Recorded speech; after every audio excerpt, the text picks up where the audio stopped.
إن الحمد لله نحمده ونستعينه ونستغفره وصلى الله على محمد وعلى آله وصحبه وسلم تسليما كثيرا أما بعد.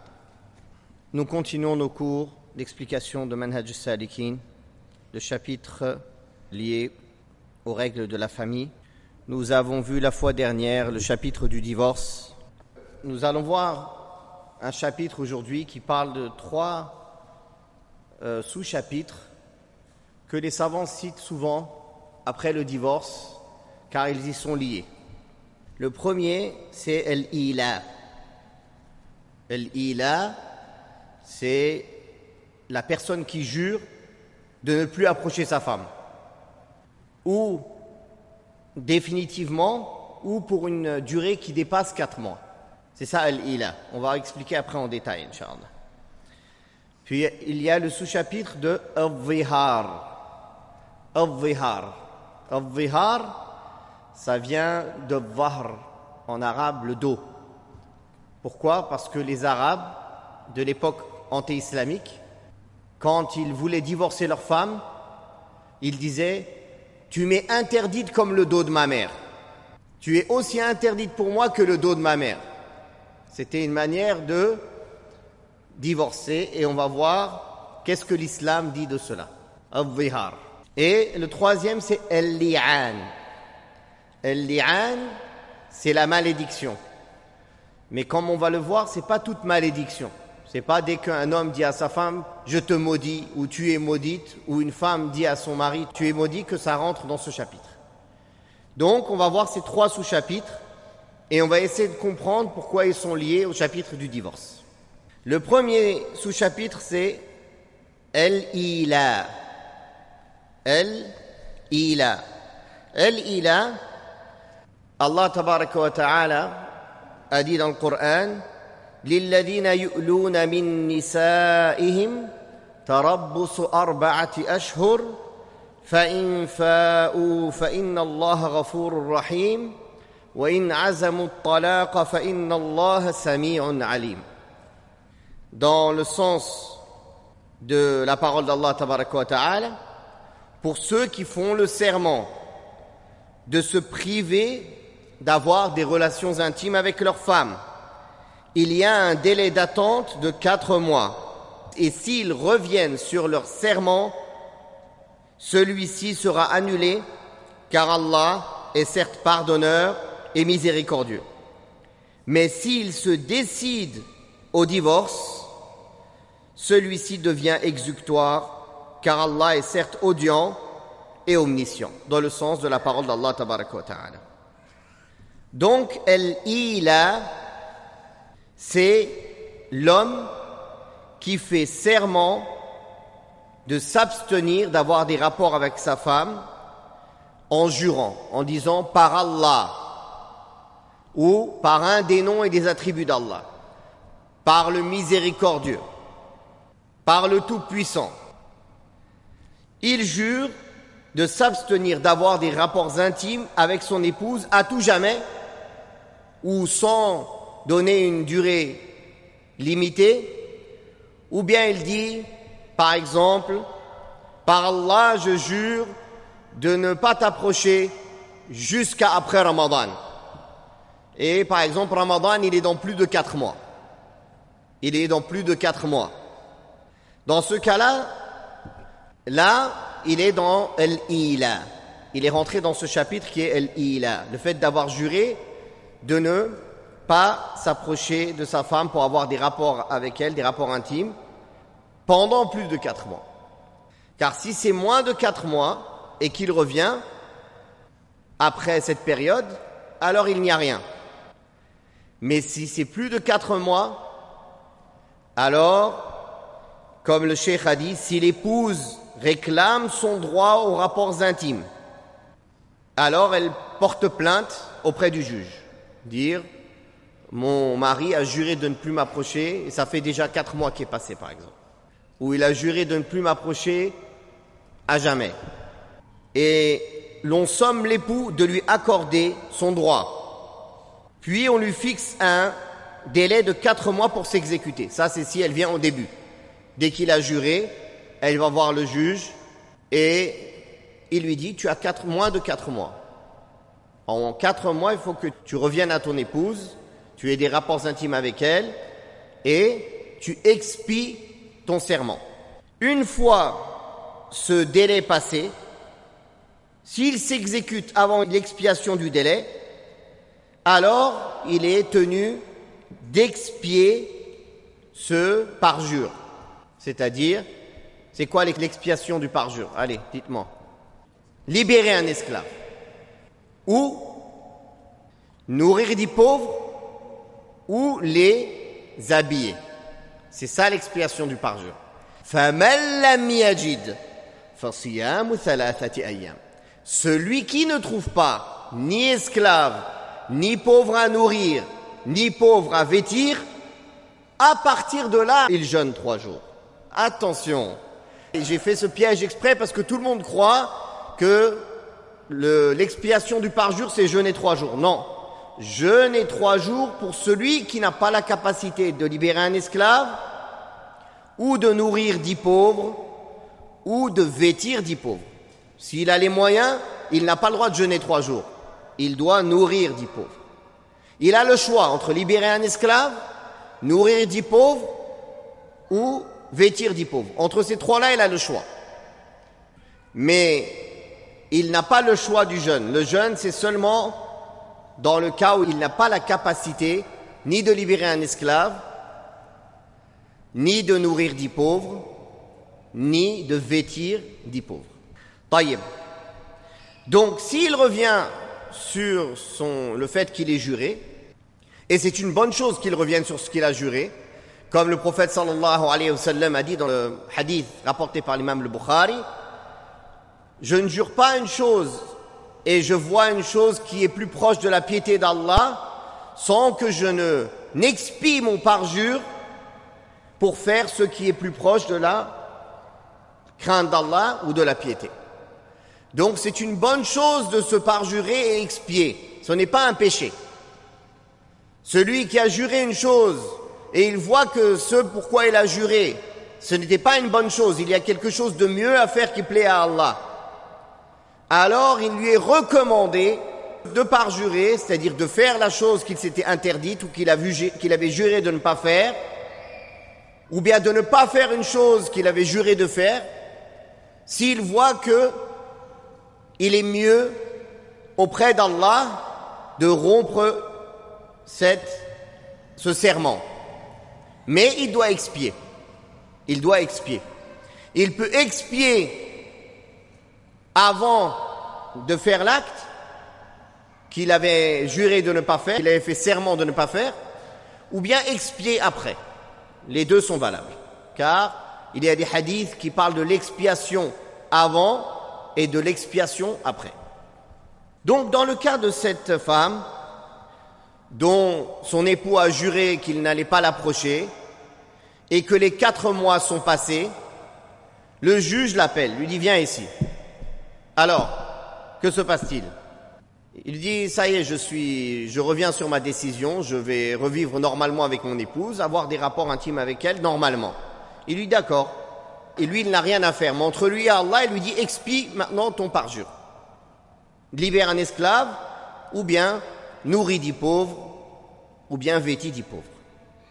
Et leur vie continue, leur vie maritale continue normalement. Si il dit non, je ne veux pas, toujours pas l'approcher, alors le juge l'oblige à divorcer. Tout ceci seulement si la femme demande. Si la femme ne vient pas se plaindre au juge et qu'elle patiente, le mariage ne s'annule pas, même s'il ne l'a pas approché 1 an ou 2 ans ou 10 ans. Il n'y a qu'au moment où elle porte plainte, elle demande un jugement, que le juge légifère et donne son jugement, ou oblige l'homme à accomplir ses devoirs conjugaux. Mais si la femme ne demande rien, bien sûr, la relation ne sera pas bonne, mais au niveau du contrat du mariage, il reste toujours valide. Beaucoup de gens ont cette fausse croyance. Croient, et on reçoit énormément de questions dans ce sens-là. Oui, mon mari est dans un autre pays, et ça fait des années qu'on n'a pas eu de rapport. Donc pour moi, je considère qu'on est divorcé, elle a été se remarier. Il n'y a pas eu de divorce, il n'y a rien eu. Non, ça n'existe pas. Son mariage, son deuxième mariage est invalide. C'est de la fornication, car elle était mariée. Elle était toujours mariée. Tant qu'il n'y a pas eu divorce, le fait qu'ils ne se soient pas vus, ou le fait qu'il n'ait plus de rapport entre eux, ça ne change rien. Le mariage est toujours valide. Barakallahu fikum. Beaucoup croient, oui, mais ça fait plus de 4 mois qu'on n'a pas eu de rapport, donc notre mariage est tout de suite caduc. Non, non, ça n'existe pas, ça. Il faut qu'il y ait une plainte et que le juge convoque et qu'il lui demande ou bien de revenir à la vie conjugale normale et d'avoir des rapports intimes avec son épouse normalement, ou bien il jugera de son divorce. Mais ça ne se fait pas de manière tacite, de manière automatique. Non. Ça, c'est important à comprendre, car énormément de gens croient cela. Croient que s'il y a un espace temporel, un grand moment sans relation ou sans contact, ça suffit pour que le divorce soit consommé. Non. Et même si pendant des mois ou des années, ils n'ont pas eu de contact et qu'elle a été divorcée, après cela, elle devra encore attendre les 3 périodes. Barakallahu fikum.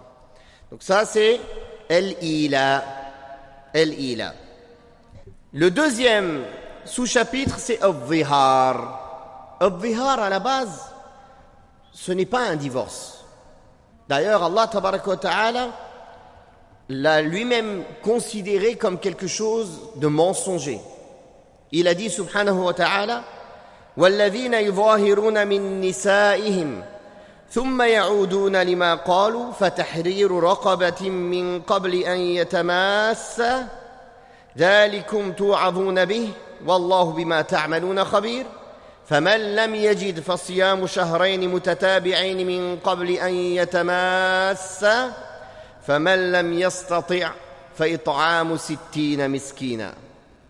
Dans le sens de sa parole, Allah tabaraka wa ta'ala a dit: ceux qui comparent leurs femmes au dos de leur mère, puis reviennent sur ce qu'ils ont dit, doivent affranchir un esclave avant d'avoir un contact conjugal, c'est-à-dire un rapport intime, avec leur femme. C'est ce à quoi on vous exhorte, et Allah est parfaitement connaisseur de ce que vous faites. Mais celui qui n'en trouve pas les moyens doit jeûner alors 2 mois consécutifs avant d'avoir aucun contact conjugal avec sa femme. Mais s'il ne peut le faire non plus, alors qu'il nourrisse 60 pauvres, cela pour que vous croyiez en Allah et en son messager. Voilà les limites imposées par Allah, et les mécréants auront un châtiment douloureux. Donc, al-zihar, c'était une manière que les Quraysh et que Ahl al-Jahiliya avaient pour divorcer leurs femmes. Ils disaient, tu es devenu pour moi comme ma mère, comme le dos de ma mère. C'est-à-dire, ça y est, tu m'es interdite. Et ceci est interdit en islam, cette manière-là. Cette manière de divorcer est interdite, et d'ailleurs cela ne compte pas comme un divorce. Celui qui dit ça, cela ne compte pas comme un divorce. Mais il a fait ce péché qui est al-zihar. Et si il a fait al-zihar et que ça fait plus de 4 mois qu'il n'a pas approché sa femme, alors elle peut demander au juge, comme pour l'ila, comme pour le serment de ne plus l'approcher. Elle peut demander au juge de le forcer à revenir à une vie conjugale normale ou bien de la divorcer. Ça, c'est un. Deuxièmement, si il a fait al-zihar et maintenant qu'il a changé d'avis, il veut revenir à son épouse et avoir des rapports conjugaux avec elle, il n'a pas le droit tant qu'il n'a pas expié cette parole horrible qu'il a dite. Car comment il a rendu une femme qui lui est halal, une femme avec qui il s'est marié selon la parole d'Allah, il l'a rendue comme sa mère? C'est grave. Allah tabaraka wa ta'ala, il a dit c'est un munkar min al-qawl wa zura. Il a dit c'est une parole horrible et un grand mensonge de dire ça. Donc, l'expiation de cela est une expiation alourdie. Ce n'est pas une petite expiation où il nourrit 10 pauvres, où il jeûne 3 jours. Non. Il doit libérer un esclave croyant. S'il ne trouve pas, il doit jeûner 2 mois consécutifs. S'il commence en début de mois lunaire, il s'arrête à la fin du prochain mois. Peu importe s'il fait 29 ou les mois font 29 ou 30 jours. Par contre, s'il commence en milieu de mois lunaire, il devra jeûner 60 jours d'affilée. Obligatoirement. Avant d'approcher sa femme. C'est-à-dire avant d'avoir des rapports intimes. Il peut l'approcher, la toucher, lui parler, mais avant d'avoir des rapports intimes avec elle. Et si il n'a pas les moyens, il n'a pas les moyens de libérer un esclave croyant, et il n'a pas la capacité de jeûner 2 mois d'affilée, alors il doit nourrir 60 pauvres. Et nourrir 60 pauvres, il doit leur donner chacun la moitié d'un sa' de la nourriture du pays. On avait dit un sa', ça faisait à peu près le volume de 3 litres. Ce qui correspond au volume de 3 litres. On a dit ça dépasse jamais 3 kilos. Des fois c'est 2 kilos, des fois selon les aliments. Mais ça dépasse jamais 3 kilos. Donc la moitié de cela. Sauf pour le bourr, il y a divergence. Certains disent on peut donner 1/4 de sa' seulement pour l'orge. Mais pour le reste, ça doit être un demi-sa', la moitié d'un sa'. Quoi qu'il en soit, ou bien il les nourrit, ou comme ça, ou il leur donne une nourriture déjà cuite, prête à manger, un repas. Donc soit il donne un repas entier, soit il donne la moitié d'un sa' de la nourriture répandue du pays, à 60 pauvres. Ça c'est pour celui qui n'a pas la capacité de jeûner 2 mois d'affilée. Taïb. Concernant le jeûne de 2 mois d'affilée, si il a jeûné 59 jours et il a approché sa femme et il a eu des rapports avec elle, il doit recommencer 60 jours. Il n'a pas le droit de l'approcher avant d'avoir fini les 60 jours, pour montrer la gravité de ce qu'il a dit. Il a rendu haram ce qu'Allah lui a rendu halal en disant cette parole. Si il rompt le jeûne pour une raison non valable, il n'est ni malade, ni en voyage, ni le jeûne a été interrompu par un jeûne obligatoire comme Ramadan, ou par un jour où il est interdit de jeûner comme les jours de l'Eid ou Ayyam al-Tashriq, il recommence au début des 60 jours d'affilée. Par contre, s'il commence les 60 jours, il a fait 45 jours, et Ramadan arrive, il jeûne le mois de Ramadan. Il ne jeûne pas le jour de l'Eid. Juste après l'Eid, il continue directement. Il ne laisse pas des jours. Il est obligé tout de suite, le lendemain de l'Eid, de reprendre les 15 jours restants. Vous avez compris? Pareil, celui qui va en voyage, pour un voyage légiféré. Pas quelqu'un qui part en voyage exprès pour pouvoir rompre. Ça, c'est pas valide. Celui qui fait exprès d'aller en voyage pour pouvoir rompre, il n'a pas le droit de rompre. Même pendant Ramadan, vous le saviez ça. Celui qui voyage consciemment, son objectif c'est rompre le jeûne. Il n'a pas un voyage à faire. Il prend sa voiture et dit je vais faire 100 km comme ça je peux rompre le jeûne, par exemple. Et il roule loin dans le désert, après j'ai fait 100 km, il s'arrête, il rompt son jeûne. Là, il a fait le haram et il n'a pas le droit de rompre. Pareil pour celui qui veut ruser avec Allah tabaraka wa ta'ala pour ne pas faire suivre les 60 jours et qui va voyager exprès pour se donner une excuse de rompre le jeûne, de rompre la continuité des jours entre les 60 jours. Par contre, s'il fait un voyage licite pour une raison valable, il a le droit de rompre, mais dès qu'il rentre du voyage, il devra continuer les jours restants, tout de suite après, le lendemain. Pareil s'il est malade. Donc, la continuité des jours de jeûne est obligatoire, sauf les cas qu'on a cités. Si il approche sa femme pour avoir des rapports intimes avant la fin des 60 jours, il recommence tout à zéro. Si il rompt la continuité des jours sans raison valable, sans voyage ni maladie, ou sans un jeûne obligatoire de Ramadan qui vient, ou sans un jour qu'il est interdit de jeûner comme les jours de l'Eid et Ayyam al-Tashriq, il reprend aussi à zéro les 60 jours. Donc, concernant ce chapitre, le cheikh a dit, la comparaison en question consiste à dire à son épouse, donc ceci n'est valable que s'il le dit à son épouse.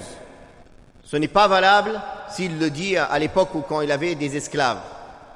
Ça, c'est considéré comme kafarat al-yamin. C'est considéré comme un serment. S'il revient, il doit juste expier son serment en nourrissant 10 pauvres ou en vêtissant 10 pauvres. Je ne parle pas de libérer un esclave parce qu'il n'y en a plus. En libérant un esclave ou en nourrissant 10 pauvres ou en vêtissant 10 pauvres. 10 pauvres. Et celui qui ne peut pas, il jeûnera 3 jours. Donc, la comparaison en question consiste à dire à son épouse. Une autre question se pose ici. Si une femme dit à son mari, tu m'es interdit comme mon père, est-ce que c'est un vihar? Non, mais elle devra avoir la kafara. Comme ce qu'elle a dit c'est grave, ça s'appelle pas un vihar, mais elle doit expier en jeûnant 60 jours d'affilée. Parce qu'elle a dit une parole très grave auprès d'Allah. Donc elle doit expier cette parole très grave. Donc, consiste à dire à son épouse, je te considère désormais comme le dos de ma mère. C'est pas obligatoirement cette parole. S'il dit je te considère comme ma mère ou comme ma sœur, c'est-à-dire ma sœur de sang, c'est pareil. Ou comme une autre partie du corps de sa mère, par exemple, ou de sa sœur, de quelqu'un qui lui est interdit éternellement, ou sa tante, par exemple. Donc cette formulation du dos, c'était une formulation spécifique qui existait à l'époque. Mais toute autre formulation qui ressemble à cela ou qui est pire que cela, qui a le même sens que cela, ça a le même statut auprès d'Allah tabaraka wa ta'ala. Ou toute autre formule qui exprime le désir de s'interdire sa femme. Cette pratique est une pratique blâmable et une imposture, comme l'a dit le cheikh dans le sens de sa parole. Puis le cheikh a dit, il est à noter que cette pratique n'interdit pas d'avoir des rapports avec son épouse, mais dans ce cas, il n'est permis d'avoir de rapports avec elle qu'après l'accomplissement des recommandations divines exprimées en ces termes, c'est-à-dire l'expiation. C'est-à-dire qu'il libère un esclave ou s'il ne trouve pas, qu'il jeûne 2 mois d'affilée, 60 jours, et s'il ne trouve pas, il nourrit 60 pauvres. Donc soit il a franchi un esclave musulman, ça c'est important aussi à savoir. Dans toutes les expiations, c'est obligatoire que l'esclave soit musulman. La libération d'un esclave, musulman. Si c'est un non-musulman, ça rentre pas, c'est pas accepté dans les expiations. Et le cheikh a dit exemple de tout vice susceptible d'affecter sa productivité. Par exemple, il affranchit pas un esclave aveugle. Parce qu'un esclave aveugle, il n'est pas capable de travailler correctement comme un non-aveugle. Ou un esclave qui a un handicap. Mais il a affranchi un esclave en pleine force. C'est-à-dire il a plus de valeur. Soit à défaut de cela, il doit jeûner 2 mois consécutifs. Sinon, s'engager à nourrir 60 indigents. Le cheikh a dit, il n'y a aucune différence à ce sujet entre la comparaison générale et la comparaison temporaire qui se limite à une période donnée, telle que le mois de Ramadan par exemple. Oui, si quelqu'un dit « tu m'es interdite comme ma mère », en général, c'est un vihar. Pareil, il est interdit de dire « tu m'es interdite pour le mois de Ramadan ». Ça aussi, c'est interdit de le dire. Mais s'il l'a dit et le mois de Ramadan est passé et après il l'approche, il n'a rien à faire. Sauf qu'il aura fait un péché en disant cette parole. Il se repent à Allah tabaraka wa ta'ala de cette parole. Et c'est ce qui était arrivé au temps du prophète sallallahu alayhi wa sallam. Quand un homme est venu le voir pour dire qu'il avait dit à son épouse cette parole pour le mois de Ramadan. Par contre, si pendant le mois de Ramadan il l'approche, alors il devra faire kafaratu dhihar, libérer un esclave ou jeûner 2 mois d'affilée après Ramadan. On parle bien sûr des nuits de Ramadan, pas des journées, car il ne peut pas l'approcher dans les journées de Ramadan. Taïb. Il y a un point aussi ici à citer. Il existe, malheureusement, c'est répandu dans le monde arabe, que certains disent, par exemple, alayya, il s'impose une chose, par exemple. Il s'impose que sa femme lui est interdite, par exemple. Ou il s'impose que telle chose lui est interdite, son esclave, sa voiture, manger du miel. Et ça, c'est arrivé au temps du prophète sallallahu alayhi wa sallam. Dans Surat al-Tahrim, Allah Ta'ala, il en parle. Quand le prophète sallallahu alayhi wa sallam s'était interdit de manger du miel. Alors Allah Tabaraka wa Ta'ala lui a demandé d'expier son parjure. Donc si quelqu'un dit qu'il jure que sa femme lui est interdite, c'est considéré comme un dhihar. Le même statut que le dhihar. Par contre, s'il jure que sa servante lui est interdite, ou qu'une chose parmi les choses de ce bas monde, une voiture, une maison, un mets, un plat, lui est interdit, ce n'est pas considéré comme un dhihar. C'est considéré comme un serment. Il devra l'expier en libérant un esclave ou en nourrissant 10 pauvres ou en vêtissant 10 pauvres, s'il ne trouve pas en jeûnant 3 jours. Et la troisième catégorie, c'est comme on entend souvent, justement dans le monde arabe, ils disent « alayya al-haram », comme ça ils disent « alayya al-haram ». Ils disent « ça m'est interdit », mais ils disent rien. Tu sais pas s'il parle de sa femme ou il parle de quelque chose ou il parle de quoi. Alors les savants ont détaillé ce point. Si son intention c'est sa femme, cela compte comme un dhihar. Si son intention c'est une chose parmi les choses de ce bas monde licite, alors il devra expier le serment qu'il a fait. Et s'il n'a pas d'intention du tout, on ne sait pas pourquoi il l'a dit, il y a divergence. Il y en a qui le considèrent aussi comme un serment pour lequel il devra expier. Quoi qu'il en soit, ce type de parole n'est pas une parole à dire. En résumé, c'est ça. Le dire pour sa femme, c'est très grave. C'est tellement grave, vous avez vu l'expiation qu'il faut ? 60 jours d'affilée de jeûne. Et le dire même pour autre chose. Pourquoi quelqu'un s'interdit une chose ? Pourquoi ? S'il l'a fait pour une raison qu'il pensait être bonne, alors il expie et il revient à ce qui est bon, et Inch'Allah, il sera récompensé, car c'est ce que le prophète sallallahu alayhi wa sallam a fait et qu'il a encouragé de faire. Donc le cheikh a dit, si on jure de s'abstenir de toucher à son esclave concubine, à la nourriture ou à l'habillement, il faut procéder à l'expiation du serment en vertu de la parole d'Allah tabaraka wa ta'ala dans le sens de sa parole. Ô les croyants, ne déclarez pas illicites les bonnes choses qu'Allah vous a rendues licites et ne transgressez pas. Allah en vérité n'aime pas les transgresseurs. Et mangez de ce qu'Allah vous a attribué de licite et de bon. Craignez Allah en qui vous avez foi. Allah ne vous sanctionne pas pour la frivolité dans vos serments, mais il vous sanctionne pour les serments que vous avez l'intention d'exécuter. L'expiation en sera de nourrir 10 pauvres, de ceux dont vous nourrissez normalement vos familles, ou de les habiller, ou de libérer un esclave. Quiconque n'en trouve pas les moyens devra jeûner 3 jours. Donc vous voyez ici qu'il y a le choix entre les 3 premiers. Nourrir 10 pauvres, les habiller ou libérer un esclave. Quiconque n'en trouve pas les moyens devra jeûner 3 jours. Voilà l'expiation pour vos serments lorsque vous avez juré. Et tenez à vos serments. Ainsi, Allah vous explique ces versets afin que vous soyez reconnaissants. Dans Surat Al-Ma'idah, du verset 87 au verset 89. Donc, voilà concernant al-dhihar. Donc, si l'homme s'interdit sa femme par tout moyen où il la compare à quelqu'un qui lui est interdite, ou en s'interdisant tout simplement sa femme de lui approcher, c'est considéré comme un dhihar. Et il devra revenir sur cette mauvaise parole, se repentir et libérer un esclave ou jeûner 60 jours d'affilée. Et s'il n'en a pas la capacité, il devra nourrir 60 pauvres. Le troisième point dont nous allons parler aujourd'hui, c'est al-li'an, la malédiction. Ça aussi, ça demande un éclaircissement important. Beaucoup de gens du commun, quand ils lisent les versets dans Sourate An-Nur, ils croient parce qu'un jour il s'est énervé, il a maudit sa femme, ça y est, elle lui est interdite à jamais. Non, c'est pas ça, al-li'an. Bien sûr, maudire quelqu'un, c'est haram. C'est grave de maudire quelqu'un. Car s'il ne le mérite pas, cette malédiction revient vers toi. Comme le prophète sallallahu alayhi wa sallam nous l'a enseigné.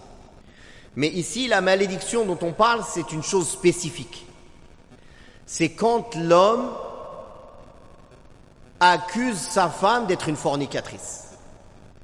Et que cette femme, elle demande au juge de faire fouetter l'homme de 80 coups de fouet, car il a fait une fausse accusation. Alors, il a 3 choix. Premier choix, il ramène 4 témoins oculaires qui ont vu explicitement et clairement l'acte haram. C'est pas ils ont vu 2 personnes entrer, 2 personnes sortir. Non. 4 témoins oculaires de confiance. Les 4, ils ont vu explicitement et clairement l'acte haram, la fornication. Dans ce cas-là, s'il ramène ces 4 témoins, elle subira la peine de la fornication. Puisque c'était une femme mariée, elle sera lapidée à mort. Pour un homme un peu marié aussi, c'est pareil. C'est pas seulement les femmes. Les gens ils croient que c'est que les femmes. Ça, c'est un. S'il n'a pas la possibilité de ramener 4 témoins, le deuxième choix, il subit ses 80 coups de fouet. Il subit la peine qui est du qadf, d'avoir accusé à tort quelqu'un de fornication. Troisième choix, il demande al-li'an. Pour sauver son dos des 80 coups de fouet, il dit non, je suis prêt à la confronter et à demander la malédiction d'Allah sur moi si je mens. Alors le juge l'appelle et il lui demande de dire une formulation précise. 4 formulations identiques et une 5e différente. On va les citer.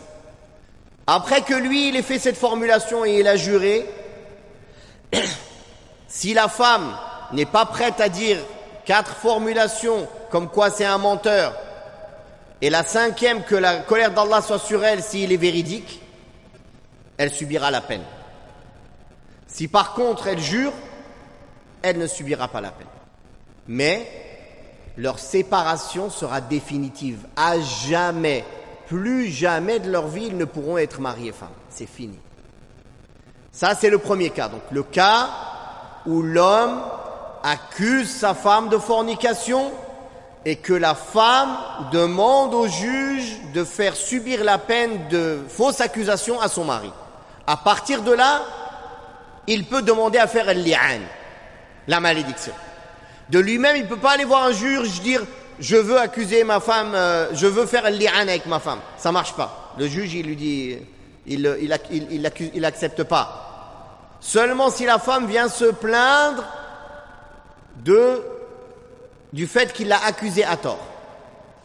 Ça, c'est un. Le deuxième cas de figure où le li'an peut être fait, c'est si cette femme a un enfant et que l'homme renie cet enfant. Il dit, il n'est pas de moi. Il va voir le juge, il dit, cet enfant, il n'est pas de moi. Le juge lui dit, attention, là tu viens de dire une parole grave. Tu accuses ta femme de fornication. Dans ce cas-là, dis-le clairement. Il dit, oui, ma femme a forniqué. Et lui dit, ramène 4 témoins. Il dit, j'ai pas 4 témoins. Pareil que celui d'avant. Donc, si tu n'as pas 4 témoins, si tu n'es pas prêt à faire al-li'an, à jurer 4 fois que tu es véridique et la 5e fois que la malédiction d'Allah soit sur toi si tu es un menteur, tu recevras tes 80 coups de fouet. Et il dit non, je suis prêt à le faire. À partir de ce moment-là, il appelle les deux, il jure, et la femme, si elle ne jure pas, elle subit la peine. Si elle jure, ni lui ni elle ne subissent de peine. Ils sont séparés à jamais, et cet enfant, il ne portera pas le nom de cet homme. il sera affilié à sa mère. Donc vous avez compris, le li'an, il se passe que dans 2 cas. Le cas où le mari accuse sa femme de fornication, mais il n'y a pas d'enfant. Et le deuxième cas, c'est le cas où l'homme renie la filiation de cet enfant à lui. Écoutez bien, si un homme, sa femme a eu un enfant, les gens sont venus lui dire Allahumma barik et lui il n'a rien dit, ou il a reconnu, on n'acceptera pas de lui, le juge n'acceptera pas de lui après ça qu'il vienne dire c'est pas mon enfant, c'est fini. Car il a reconnu. Il n'a rien dit quand les gens lui ont dit Allahumma barik pour ton enfant, il a dit oui, barakallahu fik, il a répondu avec des du'a. Ou bien, 1 an, 2 ans sont passés, après il vient voir le juge, non, je reconnais pas cet enfant. Le juge, il lui donne une bonne punition à celui-là. Il dit, tu rigoles avec qui toi? Al-waladu lil firash, wa lil ahir il hajar. La base, c'est que les enfants, ils sont affiliés à un mariage licite. Point. Il faut une preuve pour enlever cette base-là. Tu viens pas 2 ans, 3 ans après, 5 ans, 10 ans après, non, c'est pas mon enfant. Le juge lui donne une bonne punition. Il n'est pas considéré comme un qadif, comme quelqu'un qui accuse à tort sa femme tant qu'il ne l'a pas dit clairement. Mais, donc il lui donne pas la punition des 80 coups de fouet, mais il lui donne la punition qu'il voit, pour l'éduquer. Parce qu'il se moque du monde, celui-là. Vous avez compris? Donc, maintenant on va lire, maintenant que j'ai expliqué en général, on va lire ce que le cheikh a dit. Le cheikh a dit, la malédiction, al-li'an, c'est quand un homme accuse son épouse d'adultère. Donc ça, c'est le premier cas qu'on a cité. Il doit être fouetté 80 fois, sauf s'il accomplit l'un des actes suivants. 1. Établir la preuve de l'adultère de son épouse en produisant 4 témoins oculaires connus pour leur droiture. Dans ce cas, la peine de l'adultère est appliquée à la femme. 2. Proférer la malédiction.